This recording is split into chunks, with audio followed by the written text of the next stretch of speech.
नमस्कार दोस्तों, गार्गी क्लासेस पर आपका स्वागत है। डेट आज की 1 दिसंबर 2021 और देख लेते हैं इंडियन एक्सप्रेस के एडिटोरियल एंड आइडिया पेज से इंपॉर्टेंट आर्टिकल्स जो अभी हम इस वीडियो में डिस्कस करेंगे। फर्स्ट आर्टिकल रहेगा लॉलेस इन मुंबई। अभी देखो जिस तरीके से पॉलिटिक्स का असर हमारी जो सिविल सर्विसेज है उन पे देखने को मिलता है और उसका नुकसान ये होता है कि पूरी जो सर्विसेज हैं उनके ऊपर क्वेश्चन मार्क लग जाता है कुछ लोगों की गड़बड़ी के चलते हैं। और यही सिनेरियो अभी मुंबई पुलिस पे देखने को मिल रहा है। जानेंगे इस मुद्दे को। इसके आगे हम दूसरा आर्टिकल जो देखेंगे वो रहेगा द डेमोग्राफिक ट्विस्ट, कि जिस तरीके से अभी जो latest national family health survey round 5 का जो डेटा रिलीज हुआ है, जिसमें ये पता पड़ रहा है कि इंडिया में जो TFR रेट है, टोटल फर्टिलिटी रेट है, वो 2.0 हो चुकी है। मतलब 2.1 से भी डाउन हो गई, जो कि रिप्लेसमेंट रेट कंसिडर की जाती है। तो उसके क्या फ़ायदे हैं, क्या नुकसान है, उस पॉइंट ऑफ व्यू से हम जानेंगे। कैसे हम इसका यूज़ फेडरलिज्म को मेंटेन करने में कर सकते हैं, अच्छा आर्टिकल है। फिर जानेंगे driving into future, electric vehicles का क्या रोल होगा आने वाले टाइम पे, उस पॉइंट ऑफ व्यू से इस आर्टिकल को समझेंगे। तो 3 आर्टिकल्स हैं, तो चलिए स्टार्ट करते हैं वीडियो को डिटेल में। फर्स्ट आर्टिकल को स्टार्ट करने से पहले एक छोटी सी इन्फॉर्मेशन। कल एक कमेंट आया था, शायद वो न्यू व्यूअर है, नाम तो मैं नहीं जान, नाम तो मैं थोड़ा दिमाग से निकल रहा है मेरे। तो मुद्दा ये है, उनका सवाल ये था कि सर ये क्वेश्चन आप जो आर्टिकल्स डिस्कस करते हो इनका फ्रीक्वेंटली आस्क्ड क्वेश्चन से कोरिलेट करते हुए बताओ। देखो इसमें ऐसा है कि हमारे जो सिलेबस है UPSC मेंस का, उसमें सिलेबस में कौन से GS पेपर के साथ में और GS पेपर के कौन से पर्टिकुलर टॉपिक के साथ एसोसिएट होते हैं ये आर्टिकल्स, ये सारी डिटेल डिस्क्रिप्शन बॉक्स में गिवन होती है। तो ये सजेस्टेड है कि भाई आप जब भी वीडियो को स्टार्ट करो तो उसके पहले एक बार डिस्क्रिप्शन बॉक्स को चेक कर लिया करो, ठीक है ना। तो जिसमें क्या होगा, जिस सीक्वेंस में हमने आर्टिकल्स डिस्कस किए हैं यहाँ पर इस वीडियो में, उसी सीक्वेंस में वहाँ पर डिटेल दी हुई होती है 1 2 3 4 ऐसे पॉइंट्स डाल के। और साथ में वहाँ पर ये भी दिया होता है GS पेपर 1 2 3 4 किसके साथ कनेक्टेड है, प्लस उसमें एक ब्रैकेट में टॉपिक भी डाल दिया जाता है कि वो GS पेपर 2 से अगर लिंक हो रहा है तो वो टॉपिक कौन कौन से हैं जिनके साथ में आप उसको लिंक कर सकते हो, ठीक है। तो इसके बेसिस पे आपको बहुत हेल्प मिल जाएगी कि हाँ ये आर्टिकल के रेलेवेंस कहाँ पर है आपकी प्रिपरेशन में, ओके। फिर रही बात क्वेश्चंस की, तो क्वेश्चंस के लिए मैंने पहले भी बताया था, इनसाइट्स IAS की वेबसाइट पे आप जाओ, वहाँ पर वो क्वेश्चंस डालते हैं, ठीक है ना। और बहुत ही हेल्दी क्वेश्चंस होते हैं, वहाँ से आप उन क्वेश्चंस को फॉलो कर सकते हो, कोई प्रॉब्लम नहीं है। और आपकी अपनी आंसर राइटिंग को भी वहाँ से कर सकते हो कंटिन्यू। यहाँ पर मैं आपको एक अंडरस्टैंडिंग डेवलप करने की ही फैसिलिटी अभी प्रोवाइड कर सकता हूँ। मैन पावर और आप कह सकते हो टाइम शॉर्टेज, दोनों की प्रॉब्लम है, तो इस वजह से मैं थोड़ा सा जितना कर पा रहा हूँ वो आपके सामने है, ठीक है। तो चलिए, फर्स्ट आर्टिकल है लॉलेस इन मुंबई। आर्टिकल को लिखा है जूलियो रिबेरियो ने। देखो ये मुंबई पुलिस के कमिश्नर रह चुके हैं, तो इनसे ज़्यादा कोई और नहीं समझ सकता जो अभी केओस चल रहा है मुंबई पुलिस में, जो भी रेपुटेशन पे जो डेंट लगा है अभी, जितना कुछ भी अभी इंसिडेंट हुआ है उसमें। तो देखो रिटायर्ड IPS ऑफिसर, ठीक है, उनसे जब बातचीत होती है, आज रिटायर्ड IPS ऑफिसर ये खुद हैं, तो बोला हम एक जगह इकट्ठे होते हैं तो बातचीत जब भी होती है, तो अभी रिसेंट जो इंसिडेंट है जिसमें जो Paramvir Singh Mumbai police commissioner, former Mumbai police commissioner, और उनको एक कोर्ट ने एब्सकॉन्डर बोला है, एक भगोड़ा बोला है कोर्ट ने उसको। तो ये अपने आप में बहुत ही ज़्यादा दुख की बात है कि जिसके चलते बदनामी हो रही है मुंबई पुलिस की। अच्छा, ये कोई पहली बार नहीं है कि किसी एक इंडिविजुअल को एब्सकॉन्डर बोला गया हो, भगोड़ा बोला गया हो, जिसने लॉ को वायलेट किया हो, ठीक है। पर हाँ ये ज़रूर है कि पहली बार ऐसा हुआ है कि मुंबई सिटी में, या फिर आप कह सकते हो कोई पुलिस ऑफिसर को जो कि हाई रैंक के ऊपर अपॉइंटेड था, उस इंडिविजुअल को एब्सकॉन्डर बोला गया हो। मतलब कि ये अपने आप में मुंबई पुलिस पर गजब का डेंट दिया है परमवीर सिंह की जो एक्टिविटीज़ रही है इसमें। तो परमवीर सिंह को देखो बहुत ज़्यादा मतलब ये कारण बन चुके हैं जिसकी वजह से IPS की जो सर्विसेज है, इंडियन पुलिस सर्विसेज हैं, उसके उनको मतलब एक बहुत ज़्यादा आप कहते हैं ह्यूमिलिएशन बहुत ज़्यादा हो रहा है पूरे सिस्टम में। देखो वो टाइम था जब इंडिया इंडिपेंडेंट हुआ था ना, तब इंपीरियल सर्विसेज चलती थी। अब इंपीरियल क्यों, क्योंकि हम ब्रिटिश साम्राज्य का एक हिस्सा हुआ करते थे 1947 से पहले। तो उस टाइम पे इंडियन सिविल सर्विसेज और इंडियन पुलिस, दो नाम से ये इंपीरियल सर्विसेज चलती थी। फिर ये मुद्दा आ गया था कि ये दोनों सर्विसेज ने मिलकर के इंडियंस का बहुत ज़्यादा एक्सप्लॉइटेशन किया है, तो बोले इन सर्विसेज को ख़त्म कर दो। पर उस टाइम पर जो मेन इंडिविजुअल जिन्होंने इन सर्विसेज को बचाने का काम किया वो थे हमारे first home minister Sardar Vallabh भाई पटेल। तो पटेल जी ने अपनी तरफ से कह दिया, सोच समझ करके डिसीजन लिया कि इन दोनों सर्विसेज को कंटिन्यू कराना बहुत ज़्यादा ज़रूरी है, क्योंकि ये जो सर्विसेज हैं जिनको हम एलिट सर्विस बोल सकते हैं, क्योंकि इनके अंदर सीधी सी बात है टॉप लेवल के ऑफिशियल्स हैं वो काम किया करते हैं, इसलिए एलिट सर्विसेज बोलते हैं हम इनको। और इसीलिए शायद हम कहीं ना कहीं compete भी करते हैं, टारगेट ये रहता है कि रेपुटेशन होती है इन सर्विसेज में काम करने वालों की।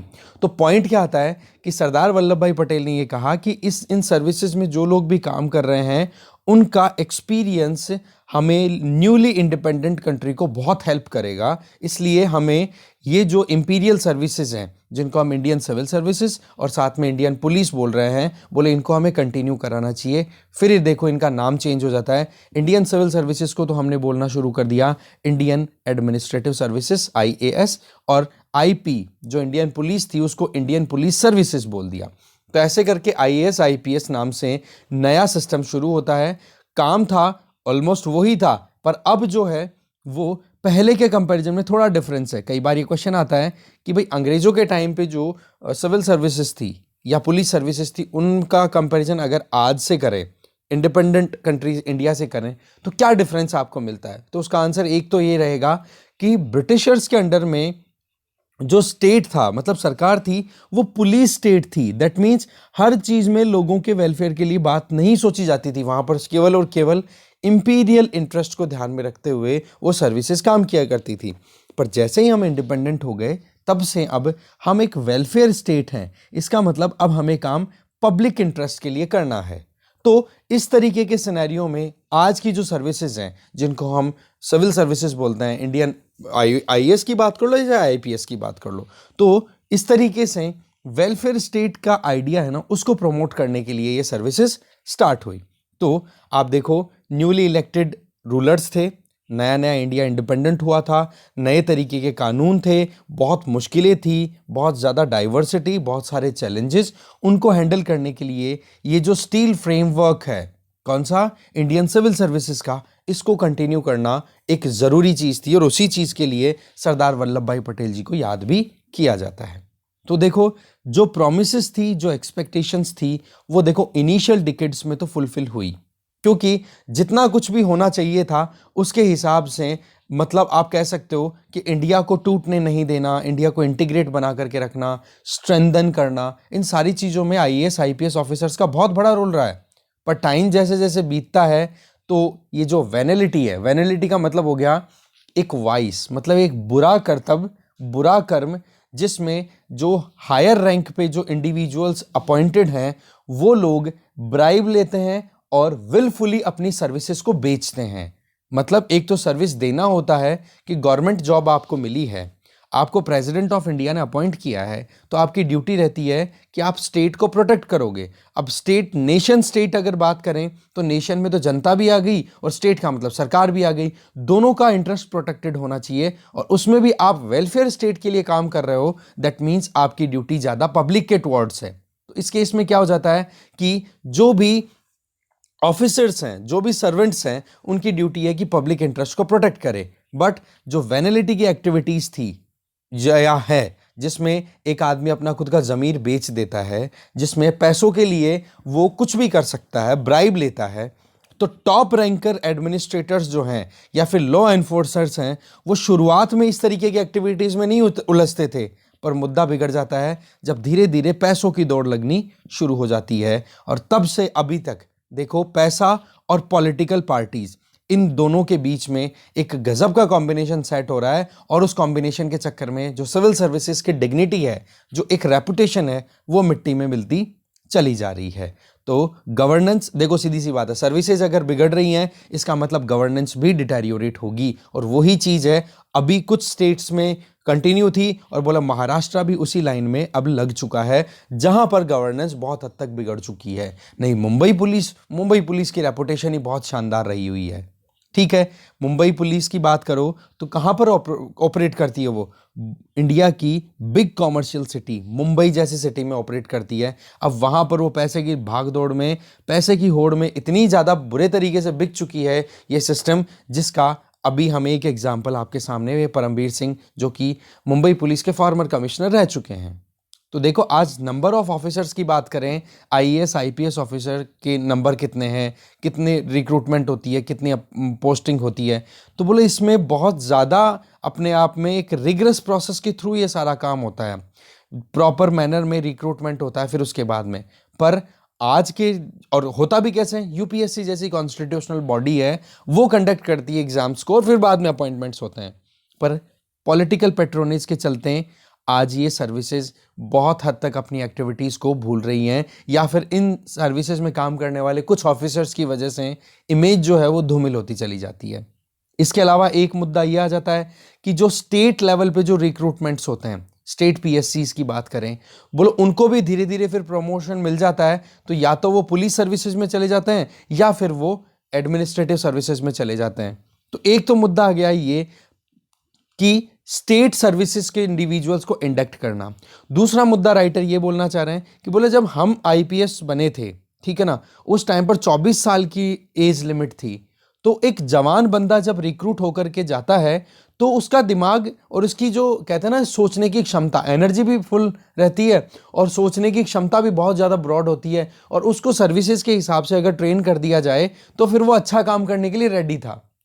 तो वहाँ पर करप्शन के, ब्राइब के, पार्टीशनशिप के ये प्रॉब्लम नहीं थी। पार्टीशनशिप का मतलब हो गया कि किसी भी पॉलिटिकल आइडियोलॉजी से आप इन्फ्लुएंस्ड हो जबकि आप एक सर्विस कर रहे हो आईपीएस या आईएएस की, ठीक है। तो इस केस में बोला पार्टीशन का ये इशू नहीं रहता था, proper competitive exams UPSC conduct करवाता था, जो आज भी करता है। बट आज की जो परिस्थिति है वो कुछ ये कि जो रिक्रूटमेंट के लिए एज रिलैक्सेशन हैं वो इतना ज़्यादा दे दिया है, जिसकी वजह से एक इंडिविजुअल पहले से ही पक पक करके इतना ज़्यादा बड़ा हो चुका होता है कि उसको उसमें उसके माइंड को इन्फ्लुएंस करना सर्विसेज के हिसाब से बहुत मुश्किल होता है। क्यों? क्योंकि उसने पहले से ही सेटल कर लिया होता है अपने खुद के पर्सनल इंटरेस्ट को।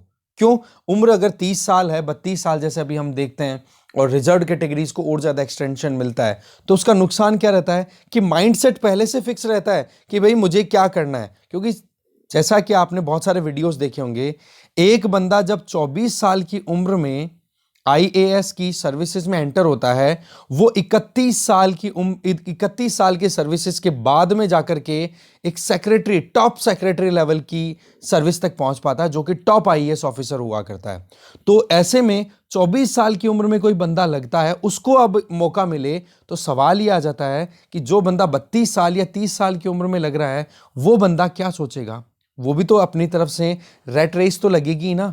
देखो, हमेशा सबसे बड़ी मुद्दा क्या आ जाता है, क्यों हम एथिक्स का पेपर पढ़ते हैं, उसके पीछे यही मेन वजह है कि भाई आप अपनी खुद की एस्पिरेशंस को फुलफिल करना चाहते हो। अब एस्पिरेशंस फिक्स नहीं है। सबसे पहले एस्पिरेशन तो ये कि सिविल सर्विसेज में सेलेक्ट होना है। अब सेलेक्ट हो गए तो फिर उसके बाद में सबसे बड़ा चैलेंज आपके सामने क्या आता है कि आप दूसरों से कंपेयर करना शुरू कर देते हो इकोनॉमिकली, और फिर वो इकोनॉमिकली आप देखते हो, यार मैं तो ऐसी लाइन में लग चुका हूं जहां पर लोग ही डिसाइड करेंगे कि प्रमोशन कब होना है, कब नहीं होना है। और ऐसे में कई ऐसे यूजलेस लोग भी लाइन में लगे हुए हैं जिनके पीछे आपको काम करना पड़ता है। तो उस टाइम पर आपको फ्रस्ट्रेशन आती है। फिर टॉप लेवल इंडिविजुअल अगर पैसे खाना शुरू कर देता है तो लोअर लेवल इंडिविजुअल के ऊपर भी प्रेशर बनता है, या फिर उसका भी मन करता है कि जब साहब ही खा रहे हैं तो मैं क्यों नहीं खाऊं। तो ऐसे करने में क्या हो जाता है, उस पूरे इंडिविजुअल का जो सिस्टम है ना, खुद का इंडिविजुअल पर्सनल, वो बिगड़ जाता है। और जब पर्सनल इंपॉर्टेंस को ज़्यादा, मतलब पर्सनल इश्यूज को ज़्यादा इंपॉर्टेंस मिलने लग जाए और पब्लिक इंटरेस्ट को ज़्यादा फोकस में नहीं लिया जाता है, तो देख लो फिर मामला बिगड़ जाता है। और वही ये परमवीर सिंह का एक पैटर्न देखने को मिल रहा है, जो कि ये परमवीर सिंह तो हाईलाइट हो गए, पता नहीं और कितने परमवीर सिंह यहाँ पे ऑपरेट कर रहे हैं। इसके अलावा परमवीर सिंह का जो अपॉइंटमेंट का केस है, उसमें एक चीज और निकल के आ रही है। वो क्या कि देखो, पॉलिटिकल पेट्रोनेज को ध्यान में रखते हुए कुछ लोग इस तरीके से काम करते हैं। जैसे मान लो एक इंडिविजुअल है, दो इंडिविजुअल है, ए एंड बी। अब ए एंटर हो गया, ए की उम्र 24 साल, बी एंटर हुआ सेम सर्विसेज में, चाहे आईपीएस ले लो चाहे आईएएस ले लो, यहां पर मुद्दा आईपीएस का चल रहा है, ठीक है। एक इंडिविजुअल जिसकी उम्र है 30 साल, जो कि अभी आईपीएस रैंक में एंटर हो गया। अब ये 24 साल वाला है, देखो इसके पास में तो पूरा टाइम, आराम से वो एक्सपेंड कर लेगा और अच्छी खासी टॉप रैंक तक पहुंचने का इसका पूरा स्कोप बन जाता है। अब अगर दूसरी तरफ इस 30 साल उम्र वाले कैंडिडेट की बात करें तो ये बंदा क्या करेगा, डिले हो जाता है। अब होगा क्या, अब बी की अगर खुद की मोरालिटी अगर हाई लेवल की है, एथिकल वैल्यूज या एथिक्स पे काम करता है, तो देखो सही तरीके से काम करेगा कि जी मेरे को जो ड्यूटी मिली है मैं उसको प्रॉपर्ली फुलफिल करूंगा। पर अगर यहीं पे 24 साल वाले से कंपेयर करना शुरू कर दे तो 24 साल वाला तो हो सकता है कि आने वाले, क्योंकि इसके पास तो सर्विस भी ज़्यादा लंबी बचेगी रिटायरमेंट के कंपैरिजन में, इसके पास में 6 साल कम है 30 साल वाले के पास में। तो इस केस में 24 साल वाला जो बंदा है ना, वो तो देखो आगे बढ़ता चला जाएगा और 30 साल वाले की एक लिमिट आ जाएगी जिसके बाद में वो आगे ना बढ़ पाए, क्योंकि कैलकुलेशन सब करते हैं, सीधी सी बात है।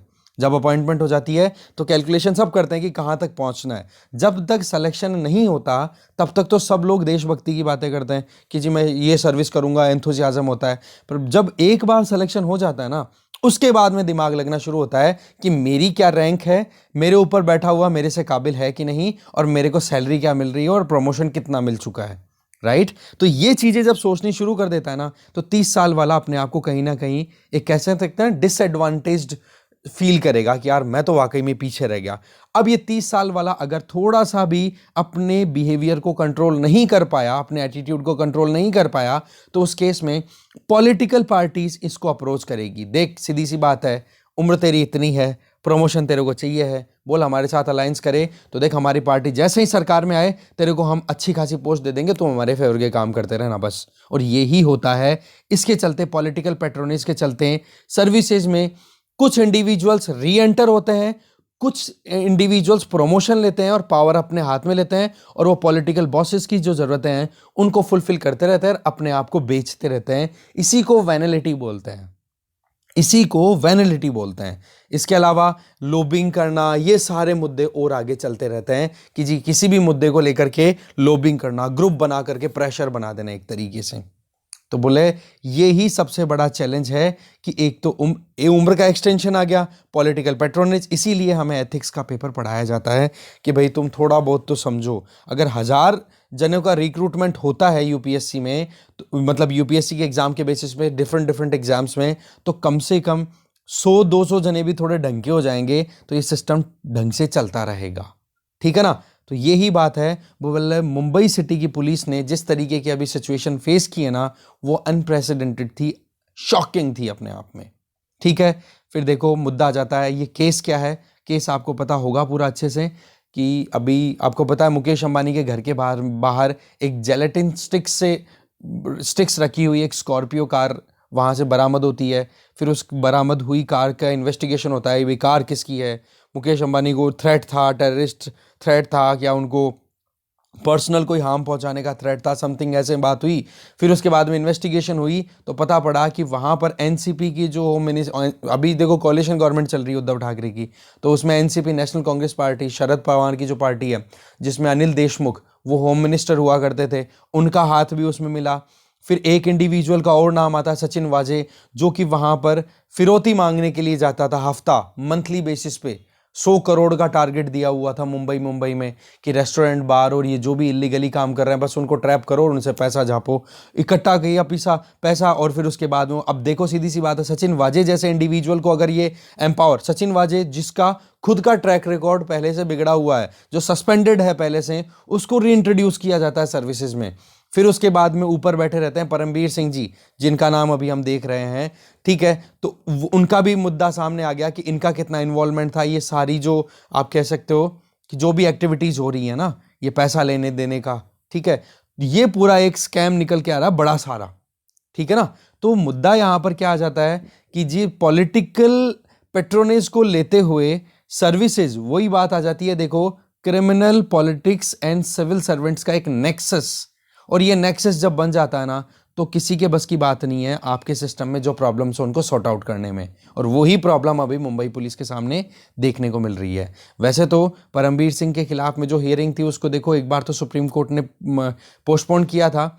अब ये नेक्स्ट हियरिंग है वो 6 दिसंबर को है, ठीक है। तो देखो पूरी की पूरी जो कहते हैं ना खतरे की जो घंटी है वो परमवीर सिंह के सिर पे लटकी हुई है। अब क्या मतलब गले पे है, बिल्कुल रेडी है, कभी भी तलवार चल सकती है। अब बात ये है कि ये जो कुछ भी इंसिडेंट है ना, ये मामला बिगाड़ चुका है और बहुत ज़्यादा रेपुटेशन को डेंट कर दिया इसने मुंबई पुलिस के को, ठीक है ना। बस यही इंसिडेंट यहाँ पे पूरा बताया हुआ है इधर कि सचिन वाजे को 100 करोड़ रुपए पर मंथ का टारगेट दिया हुआ था, ठीक है। और इसके अंदर गवर्नमेंट्स के बीच में भी कॉन्फ्लिक्ट चल रहा है। एक और पॉइंट आ रहा है, वो क्या कि सेंट्रल गवर्नमेंट में बीजेपी की लीडिंग है और महाराष्ट्र में ऑपोजिशन में बैठती है बीजेपी।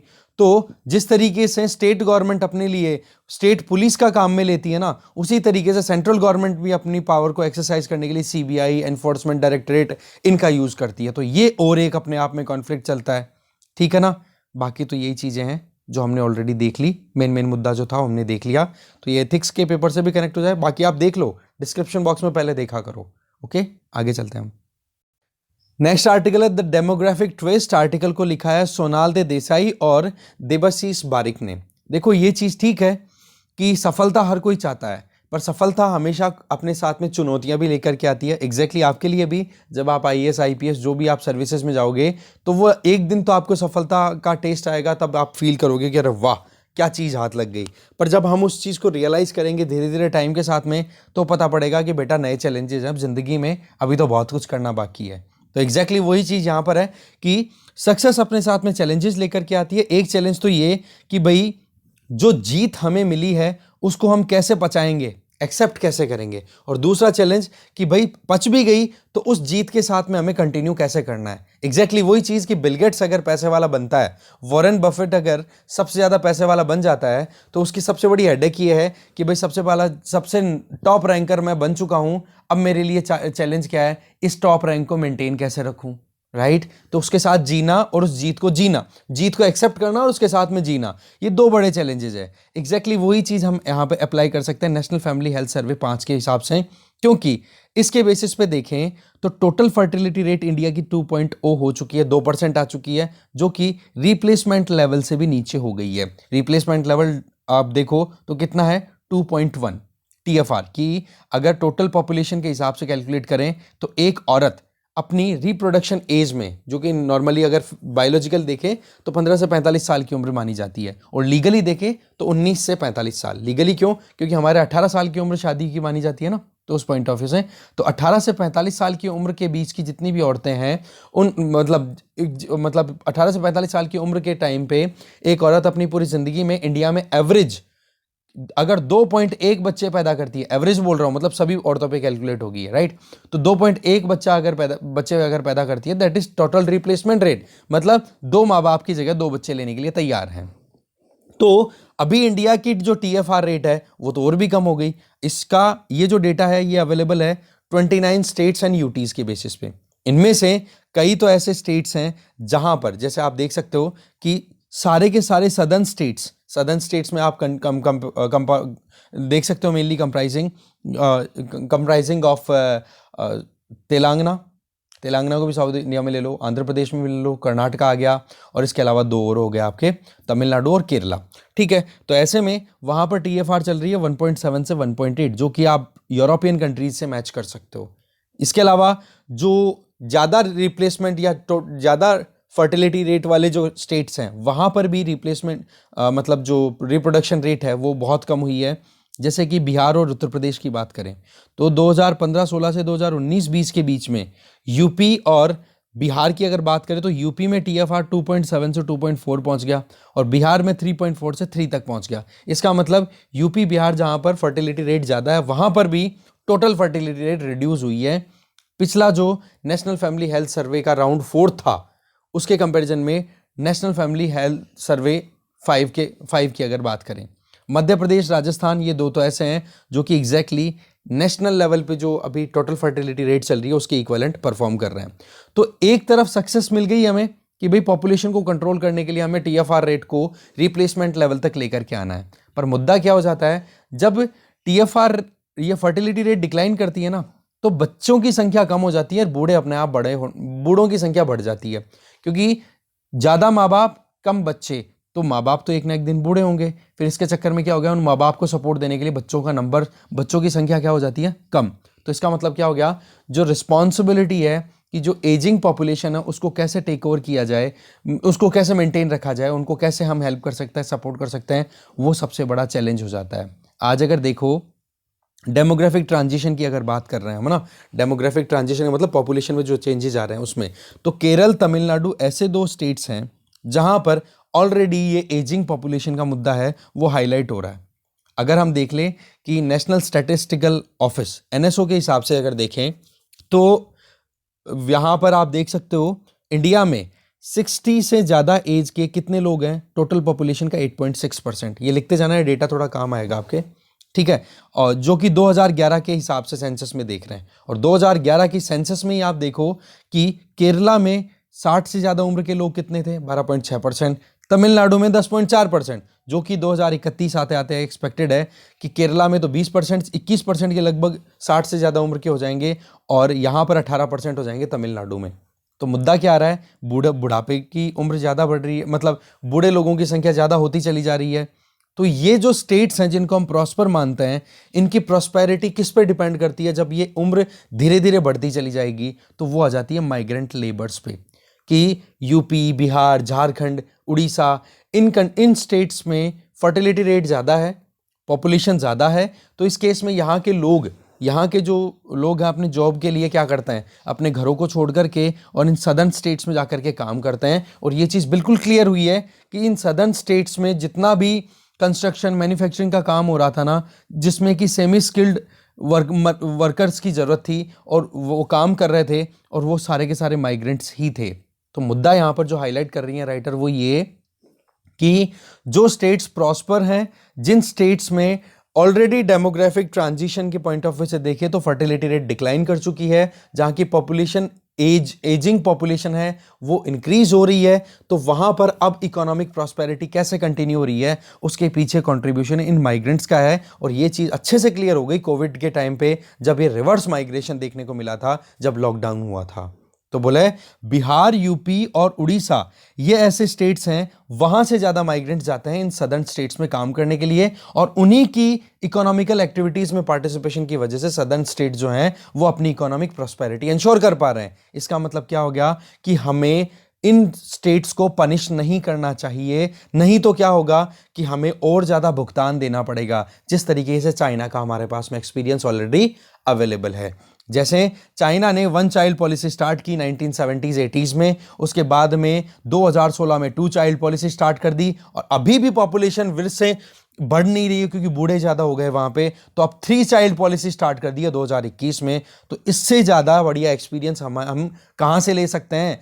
तो इंडिया में तो वैसे ही जो न्यूली मैरिड कपल्स हैं वो वैसे ही बच्चे कम पैदा कर रहे हैं, और अगर बच्चे कम पैदा करेंगे तो इसका मतलब क्या हो गया, एजिंग पॉपुलेशन बढ़ती चली जाएगी, और उसका नुकसान हमें बहुत ज्यादा उठाना पड़ सकता है। इसके लिए जहां पर जो स्टेट्स यंगर हैं, दैट मीन्स जहां पर पॉपुलेशन थोड़ी नई है, उन स्टेट्स की इकोनॉमिक प्रॉस्पेरिटी भी हमें ध्यान में रखनी है। जिन स्टेट्स में फर्टिलिटी रेट डिक्लाइन कर रही है उन स्टेट की भी इकोनॉमिक प्रॉस्पेरिटी हमें ध्यान में रखनी है। तो इनमें कॉम्प्लीमेंट करने का जो एक बिहेवियर देखने को मिल रहा है कि सदर्न स्टेट्स हैं वो अच्छी खासी डेवलपमेंटल एक्टिविटीज में इन्वॉल्व हैं, पर वहां पर जो यंगर स्टेट्स हैं जैसे यूपी, बिहार, उड़ीसा की हमने बात की, तो वहां के लोग यहां पर आके कंट्रीब्यूट करते हैं, तो यहाँ की इकोनॉमी भी अच्छी हो गई, और यहां से जब रेमिटेंस अपने स्टेट में भेजते हैं तो वहां की इकोनॉमी के लिए भी बूस्ट मिलेगा। तो यही तो एक फेडरलिज्म का फायदा है कि इंडिया एक फेडरल कंट्री जहां पर इस तरीके से हम डेमोग्राफिक डिविडेंड को यूज कर सकते हैं, ठीक है ना। जो स्टेट्स नॉन परफॉर्मिंग है उनको आप रिवॉर्ड नहीं देते हो, फॉर एग्जांपल यूपी, बिहार, इनकी हम बात कर रहे हैं, भाई इनको आप पनिश मत करो, यही मेन चीज यहां पे बताई जा रही है। फिर बात आ जाती है कि लोकसभा में जो सीट्स का एलोकेशन है पॉपुलेशन के हिसाब से, तो देखो डिलिमिटेशन कमीशन हमारे यहाँ पर पार्लियामेंट के द्वारा कॉन्स्टिट्यूट किया जाता है, जिसके बेसिस पे ये काम होता है कि जी हाँ किस स्टेट में कितनी कॉन्स्टिट्यूएंसीज होगी लोकसभा की, और कितना उनके अंदर पॉपुलेशन का रेशियो रहेगा।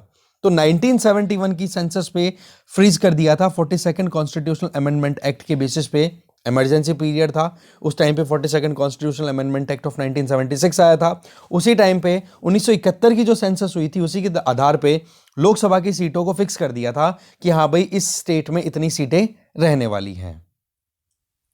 फिर ये जो फ्रीजिंग थी ये था कि 2001 में फिर से चेंज ला दिया जाएगा आगे की जो सेंसस होगी, पर मुद्दा क्या होता है कि 2001 में और ज्यादा चेंज कर दिया था 84th कॉन्स्टिट्यूशनल अमेंडमेंट एक्ट के बेसिस पे कि भाई जो कोई भी अभी सीटें फिक्स हैं कॉन्स्टिट्यूएंसीज की वो 2031 तक ऐसी की ऐसी चलेगी। इसका मतलब क्या हो गया, 1971 के टाइम पे जो फ्रीजिंग हुई थी नंबर ऑफ कॉन्स्टिट्यूएंसी या लोकसभा की जो सीट्स हैं वो एज इट इज चलती आ रही है। मतलब 42nd कॉन्स्टिट्यूशनल अमेंडमेंट एक्ट का जो प्रोविजन है वो कंटिन्यू चल रहा है और जो कि 2031 तक कंटिन्यू रहने वाला है। तो ऐसे में 2011 की सेंसस के हिसाब से अगर देखें तो यूपी की एक कॉन्स्टिट्यूएंसी में कितने पॉपुलेशन है, 25 लाख, जबकि तमिलनाडु की एक कॉन्स्टिट्यूएंसी में कितने लोग हैं, सिर्फ 18.5 लाख। इनके कंपैरिजन में आप देख सकते हो कितना डिफरेंस यहां पर आ रहा है। तो ये जो फ्रीजिंग आपने कर दी तो इसमें देखा जाए तो यूपी की जनता तो डिसएडवांटेज फील करेगी कि नहीं, अगर उनको समझ में आना है तो उस केस में क्लियर होगा कि भाई हमारे तो यहां पर 25 लाख लोगों को एक जना रिप्रेजेंट कर रहा है और तमिलनाडु में सिर्फ 18.5 लाख को एक जना रिप्रेजेंट कर रहा है, तो बोला हमें और ज्यादा कॉन्स्टिट्यूएंसीज दो। एक तो ये राइटर बताना चाह रही हैं। दूसरी चीज अगर देखें, जो पॉपुलेशन को ध्यान में रखते हुए फाइनेंस कमीशन जो कि हमारे यहां पर बैलेंसिंग व्हील कंसीडर किया जाता है आर्टिकल 280 के तहत, प्रेसिडेंट ऑफ इंडिया हर 5 साल में एक फाइनेंस कमीशन कॉन्स्टिट्यूट करते हैं। उसका काम क्या होता है, सेंटर और स्टेट के बीच में रेवेन्यू शेयरिंग फिक्स करते हैं कि हाँ जी अपने हिसाब से सेंट्रल गवर्नमेंट को रिकमेंड करते हैं कि कितना स्टेट्स को आप पैसा दो और उसके पीछे टर्म ऑफ रेफरेंस भी मिलती है कि हाँ जी कौन सी पॉपुलेशन के हिसाब से एरिया वाइज देखा जाए, डेवलपमेंटल एक्टिविटी, स्टेट की जो परफॉर्मेंस है वो सारी चीज़ें देख करके उनके बीच में टैक्स रेवेन्यू शेयरिंग होती है। तो ऐसे में अलग अलग फाइनेंस कमीशंस ने अपनी अपनी तरफ से रिकमेंडेशन दिया है। तो पहले फाइनेंस यहाँ पे बताया हुआ है कि छठे फाइनेंस कमीशन से लेकर के 14वें मतलब 6 to 14th फाइनेंस कमीशन ने जो भी रेवेन्यू शेयरिंग का मॉडल दिया है ना उसमें उन्होंने 1971 के पॉपुलेशन का शेयर रखा, जबकि 15th फाइनेंस कमीशन ने सेंसस 2011 को भी कंसिडर किया और यह देखा कि जिन स्टेट्स ने भी टोटल फर्टिलिटी रेट को रिड्यूस करने में सफलता पाई है उनको ज्यादा पैसा मिलना चाहिए। तो यही चीज है जिसकी वजह से आप देख सकते हो स्टेट्स जो है वो अपनी तरफ से एनकरेज्ड फील करते हैं कि टोटल फर्टिलिटी रेट को हमें रिड्यूस करना चाहिए और इसी का रिजल्ट क्या है, सस्टेन्ड फर्टिलिटी रेट है वो लगातार डिक्लाइन कर रही है। सस्टेन्ड मतलब लगातार फर्टिलिटी रेट है वो डिक्लाइन कर रही है। तो और ओवरऑल देखें तो नेशनल जो फर्टिलिटी रेट है वो 2.1 से भी कम हो चुकी है। राइटर तो बोल रहे हैं टोटल फर्टिलिटी रेट रिप्लेसमेंट पे है, रिप्लेसमेंट से भी कम हो चुकी है, रिप्लेसमेंट 2.1 बोला जाता है, ठीक है ना। तो ऐसे में इंडिया का डेमोग्राफिक फ्यूचर क्या होगा ये अगर इसके बारे में हम ओपिनियन ले, जिस तरीके का ये ट्रेंड देखने को मिल रहा है फर्टिलिटी रेट में डिक्लाइन का, ये चाइना का रूट ही हम कहीं ना कहीं फॉलो कर रहे हैं। क्या हम ये चाहते हैं कि टोटल फर्टिलिटी रेट 1.7 या 1.8 हो या फिर रिप्लेसमेंट वाली तो होनी ही चाहिए, क्योंकि चाइना ने जिस तरीके से अभी अपनी तरफ से इस डिक्लाइनिंग फर्टिलिटी रेट को टैकल करने का तरीका अपनाया है, हमें भी मजबूरन वैसा ही कुछ करना पड़ेगा। इसके लिए पहले ही हम सोच समझ करके चले कि जिन स्टेट्स में 2011 के सेंसस के हिसाब से पॉपुलेशन मतलब ठीक है या फिर टोटल फर्टिलिटी रेट की बात करें वहां पर 2.1 से ज़्यादा है तो उन स्टेट्स को आप पनिश मत करो। वो स्टेट्स कॉम्पनसेट कर रहे हैं वर्क फोर्स की शॉर्टेज को, जो कि सदर्न स्टेट्स या फिर जो सो कॉल्ड प्रॉस्पर स्टेट्स हैं वहां पर जो शॉर्टेज है। तो इसका मतलब क्या हो गया कि एक बैलेंस का काम करना चाहिए। हमारे यहाँ पर जो फेडरल स्ट्रक्चर है जिसमें नॉर्दर्न या हिंटरलैंड स्टेट्स, हिंटरलैंड का मतलब लैंडलॉक्ड स्टेट है ना, जहाँ पर पॉपुलेशन ठीक ठाक है, फर्टिलिटी रेट भी बढ़िया है, 2.1 से ज़्यादा है, तो उन स्टेट से कॉम्पनसेशन ऑटोमेटिकली हो रहा है वर्कफोर्स का सदर्न स्टेट्स में। और यही चीज़ पर हमें ध्यान देना है, नहीं तो फिर चैलेंजेस हो जाएंगे सामने और उन चैलेंजेस को टैकल करने का एक ही तरीका बचता है, फिर चाइना की तरफ प्रमोट करते रहो, ठीक है। तो 16th फाइनेंस कमीशन हो या नेक्स्ट जो डिलिमिटेशन कमीशन हो उनको कम से कम ये टर्म ऑफ रेफरेंस में तो फ्री छोड़ दो कि भाई डेमोग्राफिक ट्रांजिशन जो है इस पे आप टेंशन ना लो। हमें जरूरत है इंडियन फेडरलिज्म का यूज करते हुए इंडियन इंटरेस्ट को मैनेज करना, और वो इंटरेस्ट क्या है, इकोनॉमिक प्रॉस्पेरिटी पूरे कंट्री की, अगर कुछ स्टेट्स में फर्टिलिटी रेट ज़्यादा है तो वहाँ से जो माइग्रेंट्स जा रहे हैं दूसरे स्टेट्स में जहाँ पर फर्टिलिटी रेट डिक्लाइन कर गई है, उनको वहाँ पर प्रोटेक्शन देनी, और साथ में ये जो एक दूसरे को कहते हैं ना, एक मैनेजमेंट जो चल रहा है सिस्टम में वर्कफोर्स का, उसको कोऑपरेट करना। तो ये चीज़ यहाँ पर राइटर्स के द्वारा बताई जा रही है कि हम सक्सेस तो बोल रहे हैं कि फर्टिलिटी रेट डिक्लाइन कर गई, बहुत बढ़िया बात है, पर ये डिक्लाइनिंग ट्रेंड जो है वो अगर यूं ही चलता रहा ना तो फिर ये चैलेंज हो जाएगा आगे। ठीक है, आगे चलते हैं। नेक्स्ट आर्टिकल है driving into the future. Article को लिखा है महेंद्र नाथ पांडे। देखो ये आर्टिकल को लिखने वाले राइटर हैं वो हैवी इंडस्ट्रीज मिनिस्टर हैं यूनियन गवर्नमेंट ऑफ इंडिया। खैर आ जाओ आगे। देखो एक सेकंड, इंडिया वर्ल्ड में 5वां सबसे बड़ा कार मैन्युफैक्चरिंग मार्केट है, ठीक है ना, सबसे बड़ा कार मार्केट है, ठीक है ना, 5वां नंबर पे। और आने वाले टाइम पे ये होगा कि लगभग 40 करोड़ कंज्यूमर्स होंगे जो कि कार का यूज़ करने वाले हैं 2030 आते आते। ओके, तो हमें ज़रूरत है एक ट्रांसपोर्टेशन रेवोल्यूशन लाने की। इसके लिए क्या किया जाए, आज जो हम फ्यूल पे डिपेंडेंसी रखते हैं, मेनली इंपोर्टेड फ्यूल, क्यों, और उसमें भी हम 80% हमारी रिक्वायरमेंट है वो इंपोर्ट से फुलफिल करते हैं। तो हमें ज़रूरत है कि इस इंपोर्ट डिपेंडेंस को हमें थोड़ा रिड्यूस करने की, और इसके लिए सबसे बेस्ट ऑप्शन क्या आता है, वो है इलेक्ट्रिक व्हीकल्स को ज़्यादा से ज़्यादा प्रमोट करना। देखो हमारे यहाँ पर एक तरफ तो इंपोर्ट करते हैं क्रूड ऑयल और दूसरी तरफ पोल्यूशन की प्रॉब्लम है, तो क्यों ना हम इसके लिए एक वायबल और एक बैलेंसिंग ऑप्शन निकालें जिससे कि हम ज़्यादा से ज़्यादा मोबिलिटी इंश्योर कर सके बिना किसी प्रॉब्लम के। तो इसके लिए सिटीज़ को हमें वॉकेबिलिटी ज़्यादा देनी होगी, दैट मीन्स लोग पैदल चल सकें। पब्लिक ट्रांसपोर्ट की बात करूँ, रेलवे, रोड या फिर बेटर कार्स, ये हमें देनी पड़ेगी। और बेटर कार्स कैसे हो सकती हैं, उनमें ऑप्शन मेन है एक तो इलेक्ट्रिक कार्स, और भी ऑप्शंस है हाइड्रोजन फ्यूल सेल बेस्ड या फिर दूसरे जो सेगमेंट्स हैं उन पे बेस्ड। खैर हम अभी इलेक्ट्रिक कार पे ही ज़्यादा फोकस कर रहे हैं।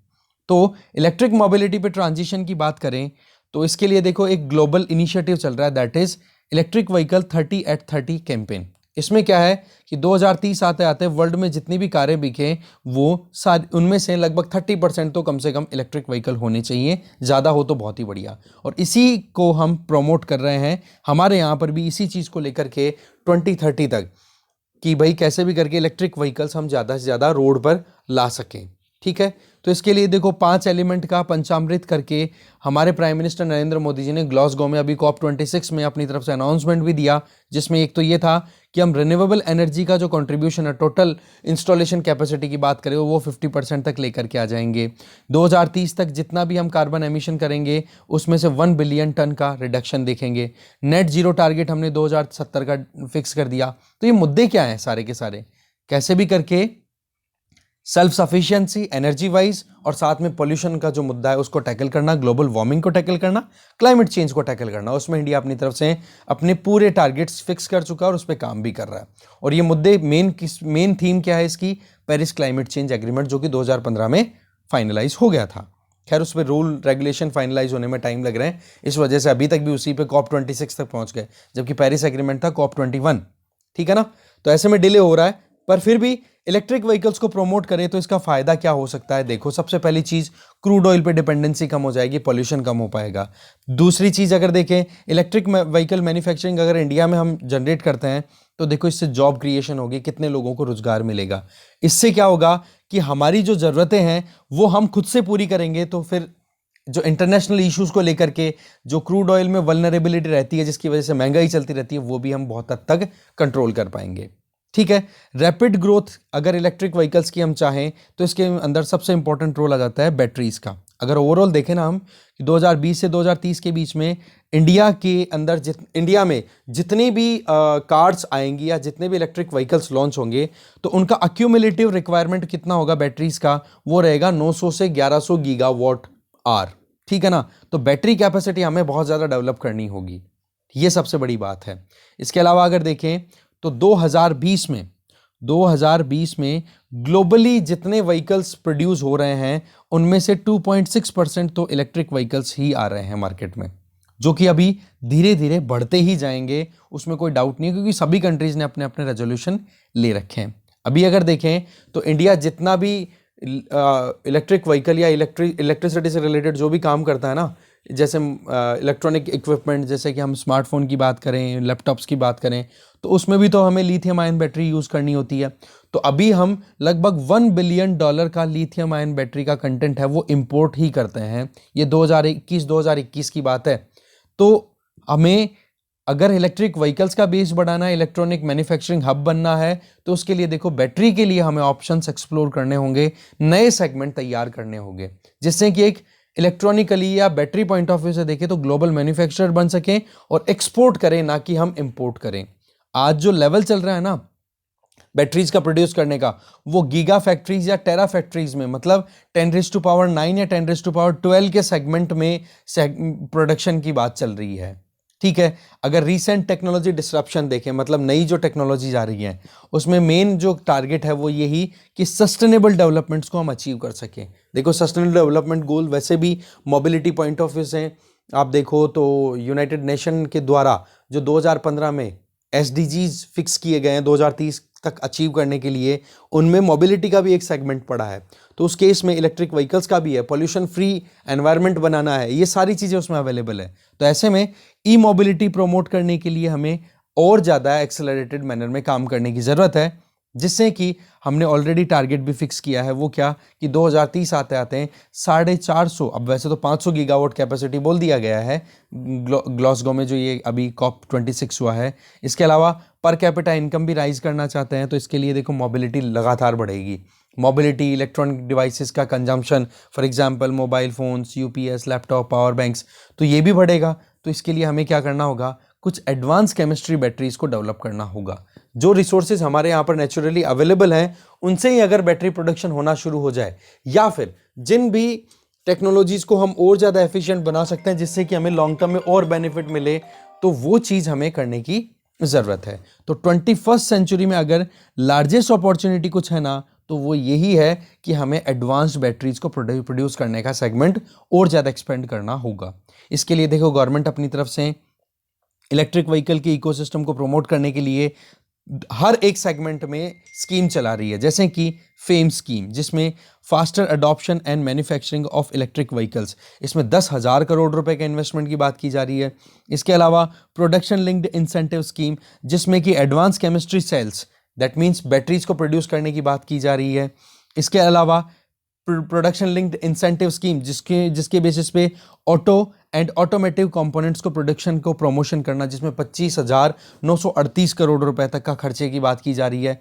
और ये जो एडवांस केमिस्ट्री सेल्स हैं, इसके लिए 18,100 करोड़। तो ओवरऑल अगर देखें तो ज़्यादा भी नहीं ना, तो 1,00,000 करोड़ रुपए तक का खर्चे का एक कॉस्टिंग सेटल की जा रही है कि ये एक्सपेक्टेड इन्वेस्टमेंट है, इतना होगा तब जाकर के हम इलेक्ट्रॉनिक इक्विपमेंट या फिर इलेक्ट्रिक व्हीकल्स के मैन्युफैक्चर के तौर पे ग्लोबल हब बन पाएंगे। ठीक है, जो कि एनवायरमेंटली क्लीनर होगा। हाइड्रोजन फ्यूल सेल भी एक ऑप्शन देता है इलेक्ट्रिक व्हीकल्स के साथ साथ में, इस पर भी हमें काम करने की ज़रूरत है। तब जाकर के पेरिस क्लाइमेट चेंज के अंडर में हमारे जो कमिटमेंट्स हैं वो हम अचीव कर पाएंगे, और पंचामृत वाला जो टारगेट है वो भी हम अचीव कर पाएंगे। और यही चीज़ यहाँ पे मेन बताई जा रही है।